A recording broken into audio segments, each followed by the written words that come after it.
Bharat TV में आप सभी का स्वागत है। मैं हूं कविता उपाध्याय। आपको लोहड़ी और मकर संक्रांति की ढेरों शुभकामनाएं। हमारे साथ में सरदार जगजीत सिंह जी हैं, जागो पार्टी से जॉइंट सेक्रेटरी हैं, यूथ विंग दिल्ली स्टेट के।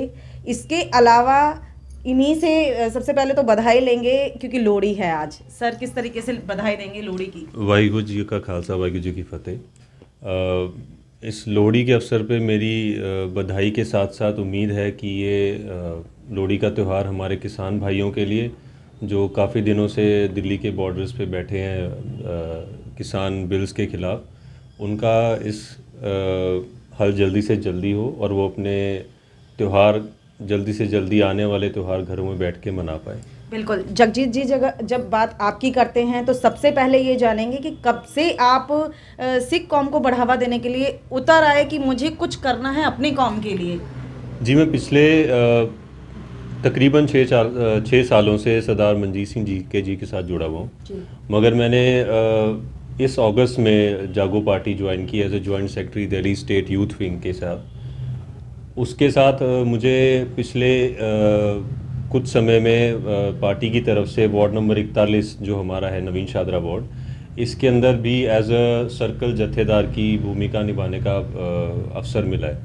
और उस पोस्ट के रहते हुए जो मैं काम कर रहा हूँ, उसमें हमें पार्टी को इस इलाके में मजबूत करना, आने वाले इलेक्शनों में पार्टी के लिए काम करना ग्राउंड लेवल पे, वो जिम्मेदारी दी गई है और वो हम कर रहे हैं।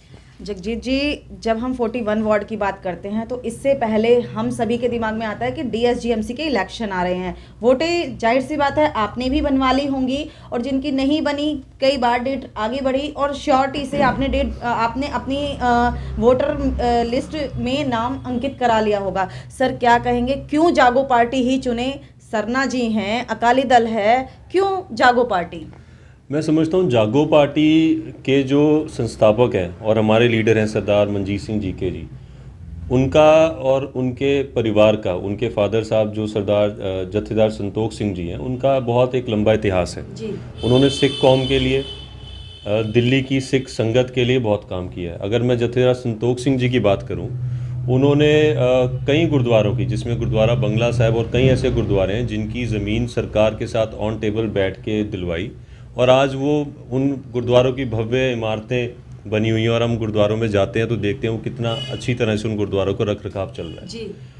और उसके अलावा चाहे कौम के मसलों की बात हो, देश विदेश में जो सिख संगत है, जो सिख बसते हैं, उनके लिए आवाज़ उठानी हो, उसके लिए जत्थेदार संतोख सिंह जी ने बहुत काम किया जी। अगर सरदार मंजीत सिंह जी की बात करूं, पिछले 6 साल के कार्यकाल में उन्होंने धर्म के प्रसार के लिए और सिख संगत के वेलफेयर के लिए बहुत काम किया है। बिल्कुल। जगजीत जी, जब बात करते हैं हमारी सिख कम्युनिटी की, तो हमारे जो गुरु हरकिशन स्कूल हैं, क्योंकि बहुत सारी ब्रांचें हैं और बहुत बात, स्कूल को हम छोड़ ही नहीं सकते। हमेशा नंबर 1 रहे स्कूल, लेकिन आज नहीं लगते। क्यों स्थिति इतनी ख़राब हो गई कि टीचर्स को ही धरने पे बैठना पड़ता है अपनी सैलरीज को लेकर के, या बहुत सारी अनियमितताएं आ जाती हैं? क्या कहेंगे सर, स्कूल की स्थिति बहुत ख़राब हो गई है, सिख कम्युनिटी के बच्चे ही, सिख के बच्चे ही वहाँ जाने से घबरा रहे हैं, क्यों फ्लो डाउन जा रहा है? बिल्कुल, बहुत दुख की बात है कि हमारे जो एजुकेशनल इंस्टीट्यूशंस हैं, ये इनका आज ये हाल है जी। और मैं आपको बताना चाहूँगा, जो हमारे एजुकेशनल इंस्टीट्यूशंस हैं, इनकी जो नींव, पहले गुरु हरकिशन पब्लिक स्कूल की नींव भी जत्थेदार संतोख सिंह जी द्वारा उन्होंने शुरू करवाए थे, और हमारी पार्टी के जो प्रधान है सरदार मंजीत सिंह जी, ये उसके पहले स्टूडेंट थे।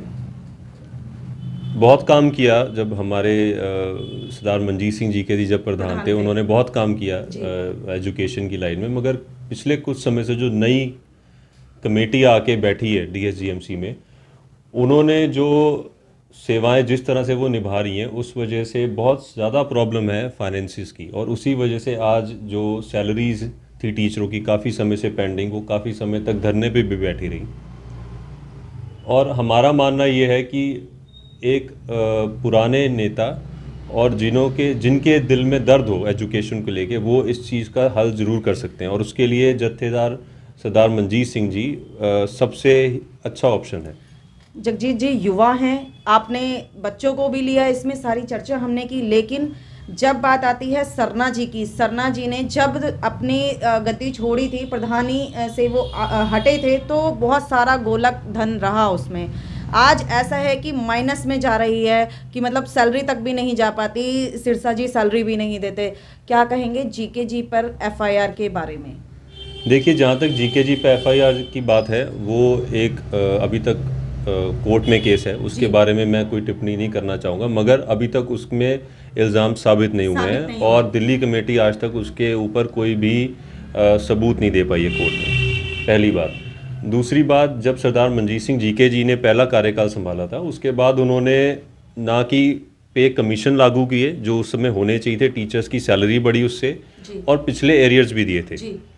आज की डेट में नया पे कमीशन लागू करना तो छोड़िए, जो पिछले एरियर्स और जो 4-4 महीने की सैलरीज बाकी हैं वो भी नहीं दी जा रही दिल्ली कमेटी से, और ऊपर से वो लंगर लगाने में और दूसरे खर्च कर रहे हैं। अच्छी बात है, लगाने चाहिए, मगर उसके साथ साथ जो हमारी कौम के लोग हैं, जो हमारे टीचर्स हैं, जिन्होंने आने वाली पीढ़ी को पढ़ाना है, उनको बनाना है, उनका ख्याल रखना भी बहुत ज़रूरी है। सर, आपने सबसे शुरुआत में इंटरव्यू की यही कहा कि किसानों के लिए आपकी प्रार्थनाएं हैं, जो हमारा मिनी पंजाब इस समय बॉर्डर पर बैठा है। सर, सबसे ज़्यादा तो अगर दिखाई देते हैं तो फेसबुक पर, चाहे नोनी जी हों, सिरसा जी हों, सबसे ज़्यादा तो डीएसजीएमसी के लोग ही दिखाई देते हैं कि लंगर सेवा कर रहे हैं, पास्ता बना करके दे रहे हैं, सूप बना करके दे रहे हैं। क्या कहेंगे सर, आप लोग कहाँ हैं? देखिए, उनकी सेवा पर मैं टिप्पणी नहीं करूँगा जी। वो उनका तरीका है अपनी सेवा को दिखाने का, जबकि सेवा वही होती है जो चुप रह के की जाए। जी। और जहाँ तक हमारी बात है, हमारे सरदार मंजीत सिंह जीके जी ने जब वहाँ ठंड बढ़ी थी तो वहाँ हीटर पहुँचाए गए। उसके बाद हमारी यूथ की टीम, डॉक्टर पुनप्रीत सिंह जो हमारे इंटरनेशनल प्रेसिडेंट है, सरदार हरजीत सिंह बाउंस जो हमारे दिल्ली स्टेट के प्रधान हैं, हम लगातार वहाँ जाते रहे हैं। वहाँ पे हमने ड्राई फ्रूट भी बांटा है लंगर में, हमने वहाँ पे हमारी स्त्री विंग की तरफ से वहाँ कीर्तन का भी आयोजन किया गया स्टेज पर। तो जितना हमसे हो सका है हमने वो योगदान दिया है। हम किसानों के साथ खड़े थे, खड़े रहेंगे।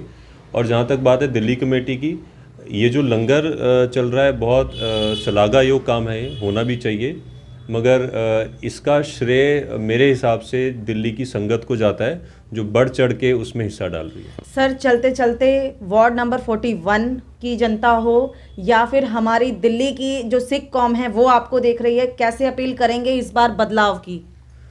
मेरी पूरी कौम से हाथ जोड़ के यही विनती है कि हम इस बार एक ऐसे इंसान को वापस उस गद्दी पे बिठाएं, और मेरी अपील सरदार मंजीत सिंह जीके जी के लिए है, जिन्होंने पिछले 6 साल में बहुत काम किए। फतेह दिवस मनाना हो या ऐसे बहुत काम है जिनकी फहरिस्त बहुत लंबी, अगर मैं गिनवाने शुरू करूंगा शायद बहुत टाइम लग जाए। हमें उनको वापस लाना पड़ेगा, हमें उन लोगों को वापस यहाँ से हटाना है जिन्होंने गुरु ग्रंथ साहिब जी की बेअदबी के खिलाफ, जो लोग धरने पे, शांतिपूर्ण धरने पे बैठे थे, उन पे गोलियां चलवाई। 328 स्वरूप जो आज गायब हैं और उनका कोई पता नहीं है, वो लोग जो शांतिपूर्ण धरने पे बैठे थे उन पे लाठियां बरसाई।